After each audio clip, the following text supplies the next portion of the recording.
The National Guard was never supposed to be a global expeditionary force. If you don't believe me, read the Constitution, read the militia clause, and read the debates from the founding era. The militia exists for three purposes: to execute the laws of the Union, to suppress insurrections, and to repel invasions. That's it. Those are the words, and they're not even a little bit ambiguous. The men who wrote the language understood something that Cheney and his friends forgot or willfully ignored: that a citizen army who is tied to their communities, to their states, to their families, cannot easily be sent to fight in distant lands for unclear objectives. That's a feature of the system, not a bug. It's a structural restraint on the war power. It forces a federal government to justify the mission, to secure a declaration, to earn the consent of the governed before asking them to risk their lives and the lives of their sons and daughters. Cheney shattered that restraint, and under his doctrine, the National Guard became a strategic reserve for endless intervention. Guard units were federalized under Title X and deployed overseas in numbers that we've never seen before, not even in World War II. Soldiers who signed up to defend America, to fight and win our nation's wars when properly declared, to protect their states, to respond to emergencies, they found themselves patrolling the streets of Baghdad and Fallujah. They left behind jobs, businesses, families. They came home to find that their lives have continued without them and that they had changed in ways that they couldn't undo. And the numbers, they tell the story. More than 650,000 National Guard members deployed to Iraq and Afghanistan. Some units did 3, 4, 5, or more rotations. Communities, small communities that couldn't afford to lose their firefighters, their teachers, and their sheriff's deputies, they lost them anyway. And the federal government that took them offered no declaration of war, no constitutional justification, and no accounting for why these particular Americans were being asked to carry out these particular burdens. But the transformation went far deeper than just the deployments. Today, the National Guard runs something called the State Partnership Program. It sounds benign, it sounds like diplomacy, but what it is actually different. Under this program, individual state National Guards have formal partnerships with the militaries of foreign nations, not informal relationships, not occasional exchanges, structured, ongoing partnerships that function like a defense treaty negotiated by state adjutant generals and foreign governments. Bet you didn't learn that in 6th grade civics. The scope of this is staggering. As of 2024, the State Partnership Program includes partnerships between American states and more than 100 foreign countries. 100 countries! Nearly half of the nations on earth have a formal military agreement, a treaty, with an American state militia. And if you want to see what that looks like in practice, what it means when governors and adjutant generals start playing diplomat with citizen soldiers who sign up to defend their own states, their own communities, let's look no further than Arizona. In 2023, Defend the Guard passed the Arizona State Senate. Our bill champion was State Senator Wendy Rogers, a retired Air Force lieutenant colonel and a combat pilot who understood exactly what was at stake.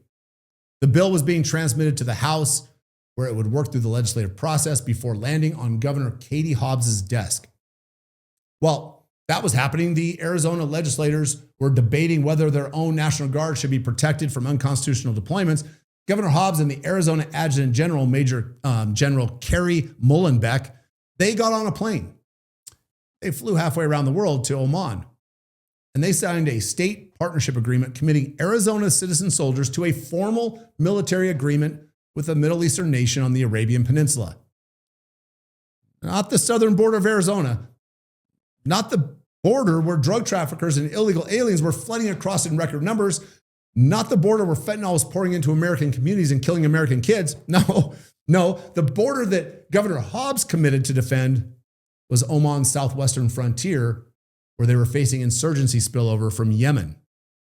Let's think about that for just a moment. At the time the agreement was signed, the United States was actively engaged in combat operations in Yemen under the 2001 authorization of use of military force. That's right, the one that was signed 23 years earlier for Afghanistan was being used to put American troops in Yemen. And now we had a military agreement, a contract with the state's militia and Yemen's neighbor, Oman. American forces were fighting in Yemen. There were drone strikes, special operations, the full apparatus of the forever war grinding away in another country most Americans have no idea about.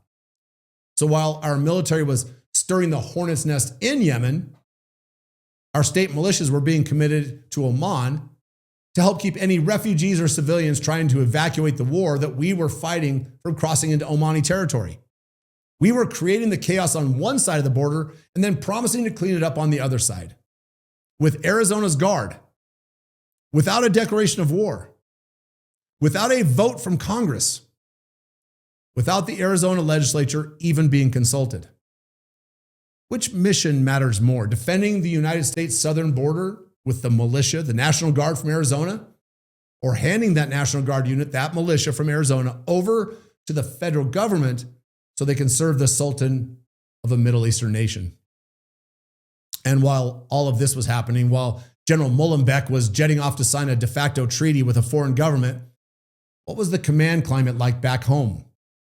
Arizona Guardsmen watched their leadership use the COVID vaccine mandate as a purge mechanism, pushing out experienced soldiers who refused to comply. They sat through DEI sensitivity training sessions when they should have been learning how to operate weapons systems and communication equipment and how to function as a cohesive military unit. Readiness, actual readiness, took a backseat to compliance. Training took a backseat to cultural alignment, and the mission took a backseat to bureaucratic box checking. Now, I'm not arguing that General Mullenbeck woke up every morning thinking about DEI. I'm arguing that during her tenure, Arizona Guardsmen experienced a command climate where compliance, cultural alignment, and bureaucracy felt more important than trust, training, and readiness. And that perception didn't come from nowhere. And I would suggest, in fact, I'm not going to suggest, I'm just going to say it outright, that focusing on some feel-good international show of force with Arizona citizen soldiers was more important to that leadership than training, equipping, and prepping for Arizona National Guard to do the job it actually exists to do. Defend the homeland, respond to real domestic emergencies, and secure the southern border and protect Arizona. That is the Guard that Cheney left behind.